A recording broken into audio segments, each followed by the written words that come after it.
આપણે કુર્મ પુરાણના ચોથા દિવસની કથાને આગળ વધારીએ. ત્યાર પછી સત્વગુણથી સંયુક્ત રજોગુણે તે તમોગુણને દૂર કર્યો અને દૂર થયેલો તે તમ 2 ભાગમાં વિભક્ત થઈ ગયો. હે બ્રાહ્મણો, આ પ્રમાણે 2 ભાગમાં વિભક્ત થયેલા તમથી અધર્માચરણ અને અશુભ લક્ષણોવાળી હિંસા ઉત્પન્ન થઈ. ત્યારે બ્રહ્માજીએ પોતાના તે પ્રકાશમાન શરીરને છોડી દીધું. ફરી પુરુષ પ્રભુએ પોતાના શરીરને 2 ભાગમાં વહેંચ્યું, અડધાથી પુરુષ થયો અને અડધાથી નારી. ત્યાર પછી તેમણે વિરાટ પુરુષને ઉત્પન્ન કર્યો. તેમણે શત્રુપા નામવાળી કલ્યાણમયી યોગીની નારી બનાવી. તે પૃથ્વી લોક તથા સ્વર્ગલોકમાં પોતાના મહિમાને વ્યાપ્ત કરીને પ્રતિષ્ઠિત થઈ. તે શત્રુપા નામક નારી યોગના ઐશ્વર્ય તથા બળથી સંપન્ન, જ્ઞાન વિજ્ઞાનથી યુક્ત હતી અને જે પુરુષથી અવ્યક્ત જન્મમાં બ્રહ્માનો વિરાટ નામક પુત્ર ઉત્પન્ન થયો. તે દેવપુરુષ મુનિ સ્વયંભૂ મનુના રૂપમાં પ્રસિદ્ધ થયો. શત્રુપા નામવાળી તે દેવી અત્યંત કઠોર તપ કરીને બ્રહ્માજીના પુત્ર સ્વયંભૂ મનુને જ પતિ બનાવ્યા અને શત્રુપાએ તે મનુથી 2 પુત્ર ઉત્પન્ન કર્યા. એ જ પ્રિયવ્રત અને ઉત્તાનપાદ નામે 2 પુત્ર હતા. એમના ઉપરાંત 2 શ્રેષ્ઠ કન્યાઓ પણ થઈ. તે 2 કન્યાઓમાંથી સ્વયંભૂ મનુએ પ્રસૂતિ નામક એક કન્યા દક્ષ પ્રજાપતિને આપી. આકૃતિ નામક બીજી કન્યાને માનસ પુત્ર રુચિ પ્રજાપતિએ ગ્રહણ કરી. માનસ પુત્ર રુચિ પ્રજાપતિએ આકૃતિથી 2 સંતાન પ્રાપ્ત કર્યા, યજ્ઞ અને દક્ષિણા, જેમાંથી સંસાર વૃદ્ધિને પ્રાપ્ત થઈ. યજ્ઞના દક્ષિણાથી 12 પુત્ર ઉત્પન્ન થયા, જે સ્વયંભૂ મન્વંતરમાં યામ નામથી પ્રસિદ્ધ દેવતા થયા. અને દક્ષ પ્રજાપતિએ પ્રસૂતિથી 24 કન્યાઓ ઉત્પન્ન કરી. તેમના નામ સાંભળો: શ્રદ્ધા, લક્ષ્મી, ધૃતિ, તુષ્ટિ, પુષ્ટિ, મેઘા, ક્રિયા, બુદ્ધિ, લજ્જા, વપુ, શાંતિ, સિદ્ધિ તથા 13મી કન્યાનું નામ છે કીર્તિ. દક્ષ પ્રજાપતિની આ 13 દક્ષાયણી મંગલમયી કન્યાઓને ધર્મે પત્નીરૂપે ગ્રહણ કરી. તે 13 કન્યાઓ ઉપરાંત તેમનાથી સુંદર નેત્રોવાળી દક્ષની 11 કન્યાઓ બીજી હતી: ખ્યાતિ, સતી, સંભૂતિ, સ્મૃતિ, પ્રીતિ, ક્ષમા, સંતતિ, અનસૂયા, ઉર્જા, સ્વાહા તથા સ્વધા. શ્રેષ્ઠ મુનિઓ ખ્યાતિ, સતી વગેરે જે 11 કન્યાઓ હતી તેમને ક્રમશઃ ભૃગુ, મરીચી, અંગિરા મુનિ, પુલત્સ્ય, પુલહ, પરમ ધર્મજ્ઞ, ક્રતુ, અત્રિ, વસિષ્ઠ નામક મુનિઓ, અગ્નિદેવ અને પિતરોએ ગ્રહણ કરી. શ્રદ્ધાનો પુત્ર કામ તથા લક્ષ્મીનો પુત્ર દર્પ નામે કહેવાય છે. ધૃતિનો નિયમ નામક પુત્ર તથા તુષ્ટિનો સંતોષ કહેવાય છે. પુષ્ટિનો પુત્ર લાભ અને મેઘાનો પુત્ર ધૃત થયો. ક્રિયાનો પુત્ર દંડ થયો અને તે સમય પણ કહેવાય છે. બુદ્ધિથી બોધ નામક પુત્ર અને તે જ પ્રમાણે અપ્રમાદ નામે પુત્ર પણ થયો. લજ્જાનો વિનય અને વપુનો વ્યાવસાયક થયો. ક્ષેમ શાંતિનો પુત્ર અને સુખ સિદ્ધિનો પુત્ર થયો. આ જ પ્રમાણે કીર્તિનો યશ નામે પુત્ર થયો. આ બધા ધર્મના પુત્ર થયા. કામનો હર્ષ નામક પુત્ર થયો, જે દેવતાઓને આનંદ આપનારો થયો. આ જ ધર્મની સુખદાયક સૃષ્ટિ કહેવાય છે. અધર્મથી હિંસાએ નિકૃતિ તથા અનૃત નામક પુત્રને ઉત્પન્ન કર્યા. નિકૃતિ અને અનૃતથી ભય તથા નરક નામક પુત્ર થયા. માયા તથા વેદના એ 2 એમની ક્રમશઃ ભય અને નરકની પત્નીઓ છે. માયાએ ભયથી સમસ્ત પ્રાણી અને મારી નાખનારા મૃત્યુને ઉત્પન્ન કર્યો. વેદનાએ પણ રૌરવ થી દુઃખ નામક પુત્ર ઉત્પન્ન કર્યો. મૃત્યુથી વ્યાધિ, જરા, શોક, તૃષ્ણા તથા ક્રોધ ઉત્પન્ન થયા. આ બધા એક પછી એક દુઃખદાયી કહ્યા છે અને અધર્મનું આચરણ જ એમના લક્ષણ છે. એમની ન કોઈ પત્ની છે, ન કોઈ પુત્ર. એ બધા ઉર્ધ્વરેતા છે. શ્રેષ્ઠ મુનિઓ, આ પ્રમાણે ધર્મ નિયામકે તામસ સર્ગની સૃષ્ટિ કરી. મેં સંક્ષેપમાં આ વિશિષ્ટ સૃષ્ટિનું વર્ણન કર્યું. ત્યાર પછી આવે છે 9મો અધ્યાય. શેષશાયી નારાયણની નાભિથી કમળની ઉત્પત્તિ તથા તે જ કમળથી ઉત્પત્તિ તથા તે જ કમળથી બ્રહ્માનું પ્રાગટ્ય. વિષ્ણુ માયા દ્વારા બ્રહ્માનું મોહિત થઈને વિષ્ણુ સાથે વિવાદ કરવો. ભગવાન શંકરનું પ્રાગટ્ય. વિષ્ણુ દ્વારા બ્રહ્માને શિવનું મહાત્મ્ય બતાવવું. બ્રહ્મા દ્વારા શિવની સ્તુતિ તથા શિવ અને વિષ્ણુના એકત્વનું પ્રતિપાદન. સૂતજી બોલ્યા કે નારદજી વગેરે મહર્ષિઓએ આ વચન સાંભળ્યા પછી સંશયગ્રસ્ત થઈને વરદાતા વિષ્ણુને પ્રણામ કરીને આ પ્રમાણે પૂછ્યું. ઋષિઓએ કહ્યું કે હે જનાર્દન, આપે મુખ્ય વગેરેની સૃષ્ટિનું વર્ણન કર્યું. હવે આ સમયે અમને જે સંશય થઈ રહ્યો છે તેને આપ દૂર કરો. બ્રહ્માથી પૂર્વમાં ઉત્પન્ન હોવા છતાં પિનાક નામક ધનુષ્યને ધારણ કરનારા ઈશ ભગવાન શિવ કઈ રીતે અવ્યક્ત જન્મા બ્રહ્માના પુત્ર થયા અને કઈ રીતે જગતના સ્વામી લોકપિતામાં અંડજ ભગવાન બ્રહ્માની ઉત્પત્તિ થઈ તે આપ અમને કહો. શ્રી કુર્મ બોલ્યા કે ઋષિઓ, તમે બધા સાંભળો. અમિત તેજસ્વી શંકર બ્રહ્માના પુત્ર રૂપે કઈ રીતે થયા અને કઈ રીતે બ્રહ્મા કમળમાંથી ઉત્પન્ન થયા. વિગત કલ્પની સમાપ્તિ સમયે 3 લોકમાં અઘોર અંધકાર વ્યાપ્ત થઈ ગયો. સર્વત્ર માત્ર જળ જ ન હતું, ન કોઈ દેવતા કે ન કોઈ ઋષિ. તે નિર્જન અત્યંત શાંત સમુદ્રમાં પુરુષોત્તમ નારાયણ દેવ શેષ નાગની શૈયાનો આશ્રય લઈને સૂતા હતા. હજારો મસ્તક, હજારો નેત્ર, હજારો ચરણ, હજારો બાહુવાળા થઈને તે વિદ્વાનોના ચિંતનના વિષયરૂપ સર્વજ્ઞ પીતવસ્ત્રધારી વિશાળ નેત્રવાળા નીલ વાદળ જેવા વર્ણવાળા મહાવિભૂતિ સ્વરૂપ યોગીઓના હૃદયમાં સ્થિત યોગાત્મા જ્યારે કોઈ સમયે શેષશૈયા પર શયન કરી રહ્યા હતા ત્યારે તેમની નાભીમાંથી લીલા કરવા માટે દિવ્ય અદ્ભુત ત્રણેય લોકના સારરૂપ એક સ્વચ્છ કમળ પ્રગટ કર્યું. તે કમળ 100 યોજન વિસ્તારનું તરુણ આદિત્ય જેવું પ્રકાશમાન પુણ્યમય દિવ્ય ગંધથી સંપન્ન અને કર્ણિકાઓ તથા કેસરયુક્ત હતું. શાંગ નામક ધનુષ્ય ધારણ કરનારા નારાયણ આ જ રૂપમાં ઘણા સમયથી નિવાસ કરી રહ્યા હતા. ત્યારે એક સમયે ભગવાન હિરણ્યગર્ભ તે સ્થાન પર ગયા. તેમની માયાથી મુગ્ધ તે વિશ્વાત્માએ તે સૂતેલા સનાતન પુરુષને હાથ વડે ઉઠાવીને આ પ્રમાણે મધુર વચન કહ્યું કે હે પુરુષ શ્રેષ્ઠ, અંધકારની આવૃત આ ઘોર નિર્જન એકારણમાં એકલા સૂતેલા આપ કોણ છો? મને કહો. તેમના આ વચનને સાંભળીને મેઘ સમાન ગંભીર સ્વરવાળા ગરુડધ્વજે હસીને બ્રહ્મદેવને કહ્યું, બ્રહ્માજી, આપ મને સમસ્ત લોકોની ઉત્પત્તિ અને સંહાર કરનારા મહાયોગેશ્વર અને પુરુષોત્તમ નારાયણ દેવમાંનો પર્વત અને મહાન દ્વીપોથી યુક્ત 7 સમુદ્રથી ઘેરાયેલા આ સંપૂર્ણ જગતની સાથે સમસ્ત લોકોના પિતામાં તમે પોતાને પણ મારામાં જુઓ. આમ કહીને વિશ્વાત્મા મહાયોગી હરિએ બધું જાણવા છતાં પણ બ્રહ્મારૂપી પુરુષને કહ્યું કે આપ કોણ છો? ત્યાર પછી વેદનિધિ ભગવાન બ્રહ્માએ હસીને કમળની આભા જેવા નેત્રવાળા તથા મંદ મંદ મુસ્કાનવાળા ભગવાન વિષ્ણુને આ પ્રમાણે મધુર વાણીમાં ઉત્તર આપ્યો. હું જ ધાતા વિધાતા વિધાન કરનાર સ્વયંભૂ સ્વયં જ ઉત્પન્ન થવાવાળા અને પ્રપિતામહ છું. મારામાં સંપૂર્ણ વિશ્વ સ્થિત છે. હું જ બધી બાજુ મુખવાળો છું. સત્ય પરાક્રમ તે ભગવાન વિષ્ણુના વચન સાંભળી તેમની આજ્ઞા લઈને યોગ બળથી બ્રહ્માના શરીરમાં પ્રવિષ્ટ થયા. તે દેવના ઉદરમાં દેવતા, અસુર તથા મનુષ્યો સહિત સંપૂર્ણ ત્રિલોકીને જોઈને વિષ્ણુએ આશ્ચર્ય થયું. ત્યાર પછી નાગરાજની શૈયા પર નિવાસ કરનારા અજાત શત્રુ તે ભગવાન તેમના મુખથી બહાર નીકળીને પિતામહને કહ્યું, પુરુષ શ્રેષ્ઠ, આપ હવે પણ આ જ પ્રમાણે મારા ઉદરમાં પ્રવિષ્ટ થઈને સદા આ બધા અદ્ભુત લોકને જુઓ. ત્યારે ભગવાન વિષ્ણુની આ આનંદ પ્રદાન કરનારી વાણી સાંભળીને અને ફરી તેમનું અભિનંદન કરીને કુશધ્વજે લક્ષ્મીપતિ ભગવાન વિષ્ણુના ઉદરમાં પ્રવેશ કર્યો.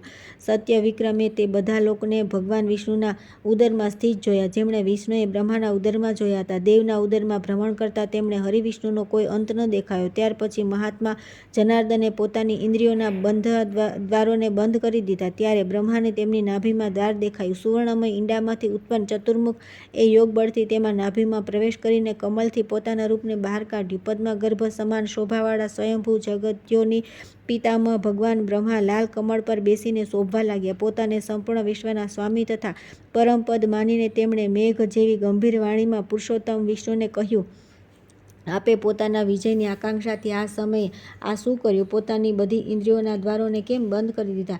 એકમાત્ર હું જ સર્વથી બળશાળી છું, બીજું કોઈ નથી. મને પરાજિત કોણ કરી શકે? લોક નિયામક બ્રહ્માનું વચન સાંભળીને નારાયણ હરિએ સાંત્વનાપૂર્વક આ મધુર વચન કહ્યું, આપ જ ધાતા વિધાતા અને સ્વયંભૂ પિતામહ છો. ઈર્ષ્યા દ્વેષના કારણે મારા શરીરના દ્વારોને બંધ કર્યા નથી, બલકે લીલા કરવાની ઈચ્છાથી જ મેં આમ કર્યું છે. આપને કષ્ટ આપવાની દ્રષ્ટિથી કર્યું નથી. દેવાધિદેવ પિતામહ, આપના કાર્યમાં કોણ વિઘ્ન નાખવાની ઈચ્છા કરશે? આપે કંઈ અન્યથા વિચારવું ન જોઈએ. આપ મારા માટે બધી રીતે માન્ય છો. મારા દ્વારા આપનું જે અપહરણ થયું છે તેમાં આપ સર્વ રીતે પોતાનું કલ્યાણ જ સમજો. એ જ કારણે બ્રહ્મન મારા સ્નેહના માટે આપ મારા પુત્ર થાઓ. જગન્મૂર્તિ આ પદ્મયોની આ નામે પ્રસિદ્ધ થાવ. ત્યાર પછી ભગવાન દેવ એ કિરીટીને વરદાન આપીને અત્યંત પ્રસન્નતાથી ફરી કહ્યું કે આપ સર્વના આત્મરૂપ છો, અનંત છો અને સર્વના પરમ ઈશ્વર છો. આપ સર્વ પ્રાણીઓના અંતરાત્મા છો તથા આપ જ સનાતન બ્રહ્મ છો. હું જે સર્વ લોકોના આત્મા અને લોક મહેશ્વર છું. આ બધું મારું સ્વરૂપ છે. હું પરમ પુરુષ બ્રહ્મા છું. આપણા બે સિવાય ત્રિલોકનો પરમેશ્વર બીજો કોઈ નથી. નારાયણ અને પિતામહ રૂપે એક મૂર્તિ જ બે ભાગોમાં વિભક્ત થઈ છે. તેમના બ્રહ્મા દ્વારા આ પ્રમાણે કહેવાથી ભગવાન વાસુદેવ બ્રહ્માને આ પ્રમાણે કહ્યું, આ પ્રતિજ્ઞા આપના વિનાશનું કારણ બનશે. શું આ બ્રહ્માધિપતિ યોગેશ્વર અવ્યય તથા પ્રધાન પુરુષ ઈશાન ને જોતા નથી? હું તે પરમેશ્વરને જાણું છું. યોગેન્દ્ર તથા સાંખ્યશાસ્ત્ર જ્ઞાતા પણ જે મહેશ્વરના દર્શન કરી શકતા નથી. આપ તે જ અનાદિધન બ્રહ્મનું શરણ ગ્રહણ કરો. ત્યારબાદ ક્રોધિત બ્રહ્માએ કમળની આભા જેવા નેત્રવાળા કેશવને કહ્યું કે ખરેખર આપ પોતાને તે પરમ અક્ષર જગતના એકમાત્ર આત્મરૂપ બ્રહ્મરૂપ પરમપદ શરણ જાણતા નથી. આપણા બે સિવાય લોક પરમેશ્વર બીજો કોઈ વિદ્યમાન નથી. આપ દીર્ઘ નિંદ્રાનો પરિત્યાગ કરીને પોતે જ પોતાને જુઓ, ઓળખો. તેમના આ ક્રોધયુક્ત વચનને સાંભળીને વિષ્ણુએ કહ્યું કે હે કલ્યાણ, આવું ન બોલો, આવું ન બોલો. મહાત્માઓની નિંદા છે. બ્રહ્મન મારા માટે કંઈ પણ અજ્ઞાત નથી. હું અસત્ય કહેતો નથી, પરંતુ બ્રહ્મન આત્માથી ઉત્પન્ન સમસ્ત સમસ્ત વિશેષોની હેતુભૂત પરમેશ્વરની માયા જ આપને મોહિત કરી રહી છે. આ પ્રમાણે કહીને ભગવાન વિષ્ણુ પોતાના આત્મરૂપ મહેશ્વરને તે સર્વોત્કૃષ્ટ પરમ તત્વના રૂપમાં જાણીને ચૂપ થઈ ગયા. ત્યાર પછી બ્રહ્મા પર અનુગ્રહ કરવા માટે પ્રાણીઓના પરમ ઈશ્વર અસીમ સામર્થ્ય સંપન્ન હર ભગવાન શંકર ત્યાં પ્રગટ થઈ ગયા. તે અનંત ભગવાન શંકર ન લલાટમાં નેત્ર હતું, તેઓ જટાજૂટથી સુશોભિત હતા.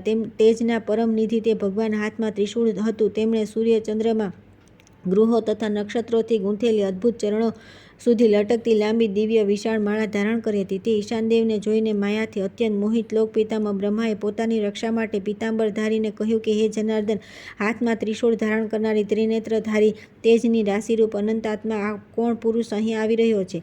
તેમના આ વચન સાંભળીને દાનવોનું મર્દન કરનાર વિષ્ણુએ નિર્મળ જળમાં દેદીપ્યમાન દેવ ઈશ્વરને જોયા. ઈશ્વર સંબંધી તે પરમ ભાવરૂપ બ્રહ્મભાવને જાણીને મહેશ્વરમાં પરમ તત્વના દર્શન કરીને ભગવાન વિષ્ણુ ઊભા થઈ ગયા અને દેવ પિતામહને કહેવા લાગ્યા કે હે દેવ, પ્રકાશિત થનારા સનાતન આદિ અંતરહિત અચિંત્ય મહાન સમસ્ત લોકના ઈશ્વર મહાદેવ છે. એ શંકર, શંભુ, ઈશાન, સર્વાત્મા, પરમેશ્વર, પ્રાણી માત્રના એકમાત્ર સ્વામી, યોગી, મહેશ, વિમલ તથા શિવ સ્વરૂપ છે. એ જ ધાતા, વિધાતા, પ્રધાન પુરુષ અને ઈશ્વર છે. સંન્યાસીઓ બ્રહ્મની ભાવનાથી ભાવિત થઈને જેમના દર્શન કરે છે તે જ માત્ર નિષ્કલ મહાદેવ શિવ કાલ બનીને સંપૂર્ણ વિશ્વનું સર્જન કરે છે, રક્ષા કરે છે અને સંહાર કરે છે. આ જ તે શંકર આવી રહ્યા છે, જે સનાતન દેવ એ પૂર્વકાળમાં આ બ્રહ્માને બનાવ્યા અને આપને વેદ પ્રદાન કર્યા. પ્રપિતામહ અને આમની જ વિશ્વયોની સનાતન તથા વાસુદેવ નામક બીજી મૂર્તિ સમજો. શું આ બ્રહ્માના પણ અધિપતિ અવ્યય યોગેશ્વરને જોતા નથી? આપની દિવ્ય દ્રષ્ટિ થઈ જાય જેથી આપ તે પરમને જોઈ શકો. વિષ્ણુથી આ પ્રમાણે શૈવ નેત્ર શિવ સંબંધી જ્ઞાન પ્રાપ્ત કરી લોક પિતામહ એ સામે અવસ્થિત પરમ ઈશાનને જાણ્યા. તે પ્રપિતામહ એ ઈશ્વર વિશે પરમ જ્ઞાન પ્રાપ્ત કરીને તે જ પિતૃરૂપ દેવ શિવનું શરણ લીધું. ઓમકાર તત્વનું અનુસ્મરણ કરીને અને આત્મા દ્વારા મનનો નિરોધ કરીને તેમણે અથર્વ વેદના મંત્રોથી હાથ જોડીને તે દેવતાની પ્રાર્થના કરી. બ્રહ્મા દ્વારા સ્તુતિ કરવાથી ભગવાન પરમેશ્વર શિવને પરમ પ્રીતિ પ્રાપ્ત થઈ અને તેઓ હસતા હસતા આ પ્રમાણે બોલ્યા: તમે મારા ભક્ત છો, તેથી અવશ્ય તમે મારા સમાન જ છો. મારા દ્વારા જ પહેલા સંસારનું સર્જન કરવા માટે તમને અવ્યયને ઉત્પન્ન કર્યા હતા. મારા દેહમાંથી ઉત્પન્ન તમે મારા જ આત્મા અને આદિ પુરુષ છો. હે અનગ વિશ્વાત્મન, વર માગો, હું તમને વર પ્રદાન કરીશ. કમલોદ્ભવ તે બ્રહ્માએ દેવાધિદેવ શંકરના આ વચન સાંભળીને વિષ્ણુ તરફ જોયું અને તે પુરુષ વૃષભધ્વજને પ્રણામ કરીને તેમને કહ્યું: હે ભગવાન, ભૂત અને ભવિષ્યના સ્વામી મહાદેવ, અંબિકાના પતિ, હું આપને જ પુત્ર રૂપે અથવા આપના જેવો જ પુત્ર પ્રાપ્ત કરવાની ઈચ્છા કરું છું. મહાદેવ, હું આપની સૂક્ષ્મ માયા દ્વારા મોહિત છું. શિવ, હું આપના પરમ ભાવને યથાર્થ રૂપે જાણતો નથી. દેવ, આપ જ ભક્તોના માતા પિતા, ભાઈ તથા મિત્ર છો. આપ પ્રસન્ન થાઓ. હું આપના ચરણ કમળોમાં પ્રણામ કરું છું અને આપનું શરણ ગ્રહણ કરું છું. ત્યારબાદ જગતના સ્વામી વૃષભધ્વજ શંકરે તેમના વચન સાંભળીને પુત્રરૂપ જનાર્દન વિષ્ણુ તરફ જોઈને બ્રહ્માને કહ્યું કે હે પુત્ર, તમે જેવી ઈચ્છા કરી છે તે જ હું પ્રમાણે કરીશ. અનગ તમને ઈશ્વર સંબંધી દિવ્ય જ્ઞાન પ્રાપ્ત થશે. મારા દ્વારા તમે સર્વ પ્રાણીઓના પ્રથમ સ્રષ્ટાના રૂપમાં નિયુક્ત કરવામાં આવ્યા છો. તેથી દેવેશ લોક પિતામહ, તમે તે જ પ્રમાણે કરો. આ નારાયણ તથા અનંત ભગવાન વિષ્ણુ મારી શ્રેષ્ઠ મૂર્તિ છે. એ ઈશાન હરિ તમારા યોગ ક્ષેત્રનું વહન કરનારા થશે. આ પ્રમાણે કહીને પ્રસન્નચિત્ત પરમેશ્વર શિવજીએ હાથો વડે દેવ બ્રહ્માનો સ્પર્શ કરીને હરિવિષ્ણુને કહ્યું કે હે જગન્મૂર્તિ, તમારી ભક્તિથી હું તમારા પર બહુ પ્રસન્ન છું. વર માગો. તત્વતઃ આપણે બંને ભિન્ન નથી. ત્યાર પછી મહાદેવના વચન સાંભળી વિશ્વમય જગન્મય વિષ્ણુએ ચતુર્મુખ બ્રહ્મા તરફ જોઈને પ્રેમપૂર્ણ વાણીમાં મહાદેવને કહ્યું કે મારા માટે આ જ શ્રેષ્ઠ વર છે. હું આપ પરમાત્માના દર્શન કરી રહ્યો છું. મારી આપના પ્રત્યે ભક્તિ રહે એવું જ થાઓ. આમ કહી મહાદેવે ફરી વિષ્ણુને કહ્યું કે આપ સર્વ કાર્યના કર્તા છો અને હું અધિદેવતા છું. આ સર્વ કંઈ આપનું અને મારું જ રૂપ છે, એમાં કંઈ સંદેહ નથી. આપ ચંદ્રમા છો, હું સૂર્ય છું. આપ રાત છો, હું દિવસ છું. આપ પ્રકૃતિ છો અને હું જ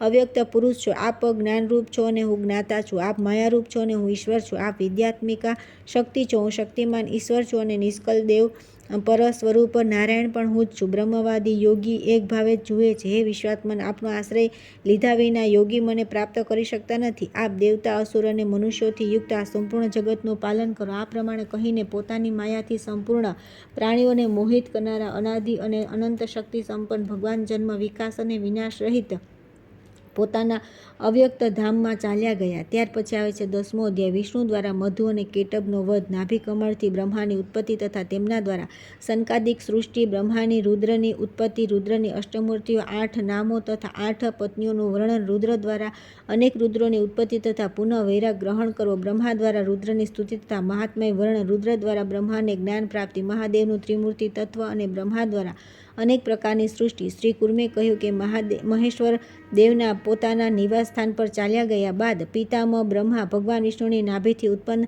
તે વિશાળ સુંદર કમળ પર રહેવા લાગ્યા. કેટલાક દીર્ઘકાળ વ્યતીત થયા પછી ત્યાં અપાર શક્તિવાળા મધુ અને કેટબ નામે 2 અસુર આવ્યા, જે બંને ભાઈ હતા. દેવાધિદેવ શાંખધારી ભગવાન વિષ્ણુના કાનમાંથી ઉત્પન્ન તથા વિશાળ પર્વત જેવા શરીરના અને મહાન ક્રોધથી પૂર્ણ તે બંને મધુ કેટબને આવેલા જોઈને અજન્મા વિભુએ નારાયણને કહ્યું કે આ બંને અસુર ત્રણેય લોક માટે કંટકરૂપ છે. આપ અમને મારી નાખો. તેમના આ વચન સાંભળીને પ્રભુ નારાયણ હરિએ તે બંનેનો વધ કરવા માટે જિષ્ણુ તથા વિષ્ણુ નામક 2 પુરુષોને આજ્ઞા આપી. હે બ્રાહ્મણો, તેમની આજ્ઞાથી તે વિષ્ણુ તથા જિષ્ણુ સાથે તે બંને અસુરોનું ભયંકર યુદ્ધ થયું. વિષ્ણુએ કેટબને જીત્યો અને જિષ્ણુએ મધુને જીત્યો. ત્યાર પછી સ્નેહપૂર્ણ મનવાળા હરિએ કમળના આસન પર બેઠેલા જગન્નાથ પિતામહને મધુર વાણીમાં કહ્યું કે પ્રભુ, મારા કહેવાથી હવે આપ આ કમળથી નીચે ઉતરો. તેજોમય બહુ ભારી એવા આપને ઉપાડવામાં હું અસમર્થ છું. ત્યારે વિશ્વાત્મા નીચે ઉતર્યા અને ચક્રધારી વિષ્ણુના દેહમાં પ્રવિષ્ટ થઈને વૈષ્ણવી નિંદ્રાને પ્રાપ્ત થઈ ગયા. આ પ્રમાણે વિષ્ણુ સાથે તેમની એકાત્મકતા થઈ. ત્યારે હજારો મસ્તક અને હજારો નેત્રવાળા તથા શંખ, ચક્ર અને ગદા ધારણ કરનારા તે નારાયણ નામવાળા બ્રહ્મા જળમાં સૂઈ ગયા. તેમણે ઘણા સમય સુધી પરમાત્માના અનાદિ અનંત આત્મ સ્વરૂપ બ્રહ્મસંજ્ઞ અદ્વૈત આનંદનો અનુભવ કર્યો. ત્યાર પછી પ્રભાતકાળ થયા પછી યોગાત્મા દેવ ચતુર્મુખ થઈને તથા વૈષ્ણવ ભાવનો આશ્રય ગ્રહણ કરીને તે જ પ્રકારની સૃષ્ટિ કરવા લાગ્યા. તે દેવે સર્વપ્રથમ પૂર્વજોના પણ પૂર્વજ સનક, સનંદન, ઋભુ, સનતકુમાર તથા સનાતનને ઉત્પન્ન કર્યા. દ્વંદ્વ તથા મોહથી સર્વથા શૂન્ય તથા પરમ વૈભાગ્ય ભાવમાં સ્થિત આ સનકાદિ ઋષિઓ પરમતત્વને જાણીને સૃષ્ટિ કાર્યથી વેગળા રહ્યા. તેમનો આ પ્રકારે લોકસૃષ્ટિથી સંપૂર્ણ નિરપેક્ષ ભાવ જોઈને પિતામહ પરમેષ્ઠી પરમાત્મા જનાર્દનની માયાથી મોહિત થઈ ગયા. ત્યારે જગન્મૂર્તિ પુરાણ પુરુષ જનાર્દને નાભી કમળથી ઉત્પન્ન પોતાના પુત્ર બ્રહ્માને મોહ નષ્ટ કરવા માટે તેમને કહ્યું. વિષ્ણુ બોલ્યા, ક્યાંક આપ શૂલપાણી સનાતન દેવને ભૂલી તો નથી ગયા ને? તે શંકરે પોતાને આપના પુત્ર થવાની વાત કહી હતી. ગોવિંદથી ચેતના પ્રાપ્ત કરીને પિતામહ પ્રજાની સૃષ્ટિ કરવાની ઈચ્છાથી પરમ કઠોર તપ કરવા લાગ્યા. તેમના આ પ્રમાણે દીર્ઘકાળ સુધી તપ કરવાથી પણ કોઈ પ્રકારની સૃષ્ટિ ન થઈ. ઘણો સમય વ્યતીત થયા પછી તેમને દુઃખથી ક્રોધ ઉત્પન્ન થયો. ક્રોધાવિષ્ટ તેમના બ્રહ્માના નેત્રોથી આંસુના બુંદ પડ્યા. ત્યારે તે આંસુના બુંદથી ભૂત પ્રેત ઉત્પન્ન થયા. આંસુઓથી ઉત્પન્ન તે બધા ભૂત પ્રેતને જોઈને ક્રોધાવિષ્ટ પ્રજાપતિ ભગવાન બ્રહ્માએ પોતાની જ નિંદા કરી અને પોતાના પ્રાણોનો પરિત્યાગ કરી દીધો. ત્યાર પછી પ્રભુના મુખથી હજારો સૂર્ય જેવા તેજસ્વી તથા પ્રલયકાળના અગ્નિ જેવા પ્રાણાયામ રુદ્ર પ્રગટ થયા. દેવાધિદેવ સ્વયં ઊંચા સ્વરે ઘોર રુદન કરવા લાગ્યા. તે રડી રહેલા શિવને બ્રહ્માએ રડશો નહીં આ પ્રમાણે કહ્યું. તમે રુદન કરવાના કારણે રુદ્ર નામે પ્રસિદ્ધ થશો. લોક પિતામહે તેમને રુદ્ર ઉપરાંત બીજા 7 નામ, 8 પત્નીઓ, દીર્ઘાયુ પુત્ર અને 8 સ્થાન આપ્યા. ભવ, સર્વ, ઈશાન, પશુપતિ, ભીમ, ઉગ્ર તથા મહાદેવ આ 7 નામ છે. સૂર્ય, જળ, પૃથ્વી, અગ્નિ, વાયુ, આકાશ, દીક્ષિત, બ્રાહ્મણ તથા ચંદ્ર આ રુદ્રની 8 મૂર્તિઓ છે. જે 8 સ્થાનો છે તે રુદ્રનું ધ્યાન કરે છે અને તેમને પ્રણામ કરે છે. તેમને અષ્ટમૂર્તિ રૂપ દેવ ભગવાન શિવ પોતાનું પરમપદ આપે છે. સુવર્ચલા, ઉમા, વિકેશી, શિવા, સ્વાહા, દિશાઓ, દીક્ષા તથા રોહિણી આ જ રુદ્રની 8 પત્નીઓ છે. શનેશ્વર, શુક્ર, સર્ગ, લોહિતાગ, મંગલ, મનોજવ, કામદેવ, સ્કંદ, સર્ગ, સંતાન તથા બુધ આ 8 તેમના પુત્ર છે. આ પ્રકારના દેવાધિદેવ ભગવાન મહેશ્વર પ્રજાધર્મ તથા કામનો પરિત્યાગ કરીને વૈરાગ્યનો આશ્રય ગ્રહણ કર્યો. તે શાશ્વત પરમ અમૃતરૂપી અક્ષરબ્રહ્મનું આસ્વાદન કરી અને આત્મતત્વનું સ્થાપન કરીને તેઓ ઈશ્વરભાવમાં સ્થિત થઈ ગયા. બ્રહ્મા દ્વારા પ્રજાની સૃષ્ટિ કરો આવો આદેશ પ્રાપ્ત કરી નીલલોહિત શિવજીએ મનથી પોતાના જેવા જ રુદ્રોની સૃષ્ટિ કરી. પ્રભુના સેંકડો કરોડ જટાજૂટ ધારણ કરનારા ભયરહિત નીલકંઠ, પિનાકપાણી, હાથમાં ત્રિશૂલ ધારણ કરનારા ઋષિજ્ઞ, મહાન આનંદ સ્વરૂપ 3 નેત્રવાળા જરામરણથી રહિત વિશાળ વૃષભોને વાહન રૂપે સ્વીકાર કરનારા સર્વજ્ઞ તથા વીતરાગને ઉત્પન્ન કર્યા. ગુરુ એ જરામરણ રહિત નીલલોહિત તથા નિર્મળ અનેક રુદ્રોને જોઈને હરને કહ્યું કે હે દેવ, મૃત્યુ રહિત આ પ્રકારની સૃષ્ટિ કરશો નહીં. ભૂતેશ, જન્મ મૃત્યુવાળી બીજા પ્રકારની સૃષ્ટિ કરો. તે પછી કામને વશ કરનારા જટાજૂટધારી ભગવાન શિવે તેમને કહ્યું કે મારી પાસે જન્મ મૃત્યુથી યુક્ત સૃષ્ટિ નથી. અશુભ પ્રજાઓને આપ જ ઉત્પન્ન કરો. ત્યારથી તે દેવે અશુભ પ્રજાઓ ઉત્પન્ન ન કરી અને પોતાના આત્મ તે રુદ્રોની સાથે તેઓ નિવૃત્તાત્મા ક્રિયારહિત રૂપે સ્થિત થઈ ગયા. આ જ કારણ દેવોમાં દેવ તે શૂલધારીનું સ્થાણુત્વ થયું, અર્થાત તેઓ સ્થાણુ નામે પ્રસિદ્ધ થયા. ભગવાન શંકરમાં જ્ઞાન, વૈરાગ્ય, ઐશ્વર્ય, તપ, સત્ય, ક્ષમા, ધૃતિ, સ્રષ્ટા, આત્મજ્ઞાન તથા અધિષ્ઠતૃત્વ આ 10 શાશ્વત ગુણ સદા પ્રતિષ્ઠિત રહે છે. આ પિનાક પાણી શંકર જ સાક્ષાત પરમેશ્વર છે. ત્યારબાદ પ્રેમથી વિકસિત નેત્રવાળા ભગવાન બ્રહ્માએ ત્રિનેત્ર દેવ શંકરને માનસ પુત્રોની સાથે જોયા. બ્રહ્માએ પોતાની જ્ઞાન દ્રષ્ટિથી ઈશ્વર સંબંધી પરાત્પર ભાવને જાણીને જગતના એકમાત્ર સ્વામી ભગવાન શંકરની 2 હાથ જોડીને સ્તુતિ કરી. બ્રહ્માએ કહ્યું કે મહાદેવ, આપને નમસ્કાર છે. પરમેશ્વર, આપને નમસ્કાર છે. શિવને નમસ્કાર છે. બ્રહ્મરૂપી દેવને નમસ્કાર છે. મહેશ, આપને નમસ્કાર છે. શાંતિના મૂળ હેતુ આપને નમસ્કાર છે. પ્રધાન પુરુષેશ, આપને નમસ્કાર છે. તથા યોગાધિપતિ આપને નમસ્કાર છે. કાલ, રુદ્ર, મહાગ્રાહ, સ્થાણુ તથા શૂલીને નમસ્કાર છે. હાથમાં પિનાક ધનુષ્ય ધારણ કરનારા આપને નમસ્કાર છે. બ્રહ્માની ઉત્પત્તિ કરતા આપને નમસ્કાર છે. બ્રહ્મવિદ્યાના અધિપતિ અને બ્રહ્મવિદ્યા પ્રદાન કરનારા આપને નમસ્કાર છે. વેદોના રહસ્ય રૂપને નમસ્કાર છે. કાલના પણ કાલ આપને નમસ્કાર છે. વેદાંત સારના પણ સારને નમસ્કાર છે. વેદાંત મૂર્તિને નમસ્કાર છે. શુદ્ધ બ્રહ્મ સ્વરૂપને નમસ્કાર છે. યોગીઓના ગુરુને નમસ્કાર છે. શોકરહિત અને વિવિધ ભૂતોથી ઘેરાયેલા આપને નમસ્કાર છે. બ્રહ્મણ્ય દેવને નમસ્કાર છે. બ્રહ્માધિપતિને માટે નમસ્કાર છે. ત્રિલોચન પરમેષ્ઠી દેવને નમસ્કાર છે.